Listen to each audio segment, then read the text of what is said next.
మాధవిలత. ఇప్పుడు ఈ పేరు తెలంగాణ వ్యాప్తంగా మారుమోగిపోతోంది.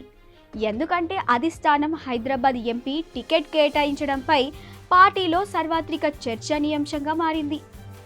ఓటమి ఎరుగని అసాద్పై పోటీకి దిగి ఎంఐఎం కంచుకోటను బద్దలు కొడతామని చెప్తున్నారు.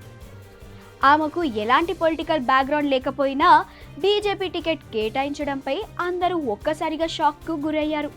ఎవరికి అవకాశం ఇవ్వకుండా ఢిల్లీలో ఆమె పార్టీ తెలంగాణ వ్యవహారాల ఇన్ఛార్జ్ తరుణ్ చుగ్ సమక్షంలో పార్టీ కండువా కప్పుకున్నారు.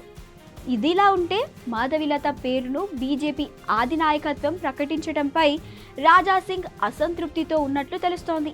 సీనియర్లను కాదని ఎక్కడి నుంచో మరో వ్యక్తిని తీసుకురావటం ఏమిటన్నది ఆయన మాటగా చెప్తున్నారు.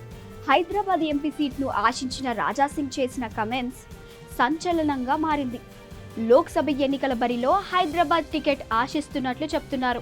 అదేమీ జరగకపోవడంతో ఇలాంటి వ్యాఖ్యలు చేసి ఉంటారని భావిస్తున్నారు. ఇదిలా ఉంటే ఈ వ్యవహారంపై ఢిల్లీలో బీజేపీలో చేరిన అనంతరం మాధవిలత స్పందించారు. సోషల్ మీడియాలో రాజాసింగ్ చేసినట్లు చెప్తున్న వ్యాఖ్యలపై ఆమె ఢిల్లీలో స్పందించారు.